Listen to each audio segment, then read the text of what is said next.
Today, you can get your DNA sequenced, the letters of your entire genetic code spelled out, for like $1,000, a bargain compared to the 100 million or so it cost 20 years ago. And for around $100, you can get partial DNA sequencing. It's only a click away. Direct-to-consumer genetic testing, like 23andMe for ancestry, health, love, you name it. Unfortunately, many tests currently offered have not been appropriately validated, and consequently the consumer may be paying for something that's ultimately useless or just flat-out wrong. There's an increasing demand from the public for direct-to-consumer genetic tests, but when put to the test, researchers found an alarmingly high false positive rate, meaning the analysis said you had some high-risk gene, but it simply wasn't true. And this happened 40% of the time.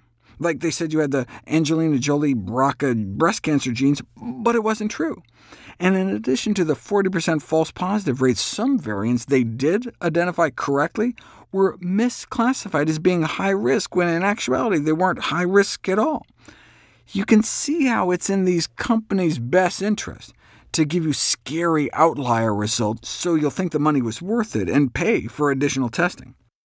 But both false positive results and misclassification of variants can result in significant implications for an individual, including unnecessary stress and even unnecessary medical procedures. I mean, what if you got a preventive double mastectomy because you falsely thought you were at high risk when you didn't even have the BRCA mutations? Yes, these genome-wide association studies have now successfully identified thousands of common genetic variants that influence the risk of complex diseases, as I've talked about in my video on personalized nutrition. But nevertheless, the discovered gene variants do not markedly expand our predictive ability, compared with what can be achieved by using only information from long-known traditional risk factors. Take type 2 diabetes, for example. We've identified about 50 genes that are linked to increased diabetes risk. But even if you put them all together, obese persons with the lowest genetic risk for diabetes were nearly 5 times more likely to develop disease than normal-weight persons with the highest genetic risk. In other words, this would send out the wrong message to someone who is obese, giving them a false sense of security. Knowledge about type 2 diabetes genetic susceptibility, based on what we know so far, has no implications for decisions about who should be targeted for intensive lifestyle interventions. Everyone with excessive body fat, regardless of genetics, needs to slim down to reduce the risk of diabetes. What about this famous study that purported to show that personally tailored dietary interventions could improve blood sugar responses, to the extent that some commentators said it raised questions about the usefulness of universal dietary recommendations, period? But if you actually read the study, it turns out their results do not demonstrate high interpersonal variation in relative blood sugar responses, do not show that their model is superior to current methods of detecting high blood sugars, and do not show that personalized nutrition advice is superior to standard dietary advice to manage high blood sugar responses after meals.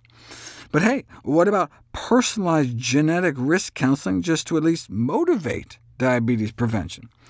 In a somewhat forlorn bid to regain credibility, knowledge of individual genetic risk profiles has been touted as effective in motivating people to commit more strenuously to relevant disease prevention efforts.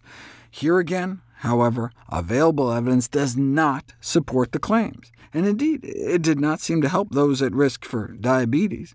Randomized people to get genetic tests worth hundreds or thousands of dollars, profiling their subtle differences in risk for up to 40 different diseases. In this case, it was Navigenics, who described their goal as empowering people with personal genetic insights to help motivate them to improve their health. Yet, it didn't work. No measurable changes in diet and lifestyle, even in the short term. Randomize people to personalized nutrition insights, like determining who might genetically benefit particularly well from eating more greens or eating to lower their cholesterol, yet there was no significant changes in diet at month 6 compared to those who didn't get that personalized info, or even in month 3. So it's no surprise there weren't any differences in weight or belly fat, cholesterol, or any of the other biomarkers. Put all the studies together, and what do we find? No significant benefits for telling smokers who's at particular risk for lung cancer, for instance, or who needs to eat particularly healthy or move especially more.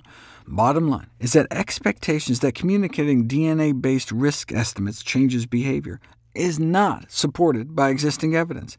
Yet that was the stated reason for the big presidential push for precision medicine, to empower individuals to take a more active role in their own health.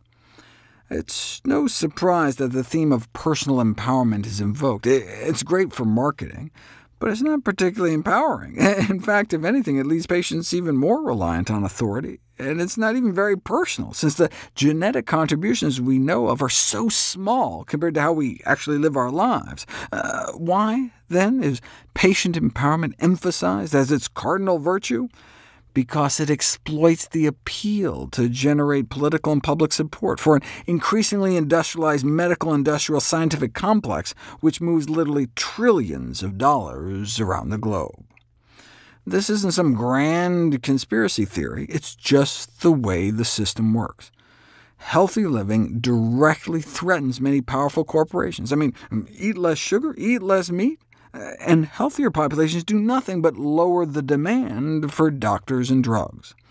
Seemingly willfully blind to this evidence, the United States continues to overwhelmingly spend its health dollars on clinical care, cleaning up our lifestyle-induced messes. So it's not surprising that we far outspend other countries, while at the same time have worse outcomes. While major new taxpayer gifts were being promised to high-tech medicine, the United States had already sunk to the bottom of the list of comparable countries in terms of disease experience and life expectancy. Overrated precision medicine promises may be serving vested interests, justifying the exorbitant healthcare expenditures in our finance-based medicine. But in many ways, the American healthcare system is the most advanced in the world, yet all our whiz-bang technology cannot fix what ails us. Let's start with the basics. Eat your broccoli, take the stairs, and don't worry about whether you have a 5.6% or 7.7% lifetime risk for grave disease, because either way, a sensible lifestyle is the healthiest choice.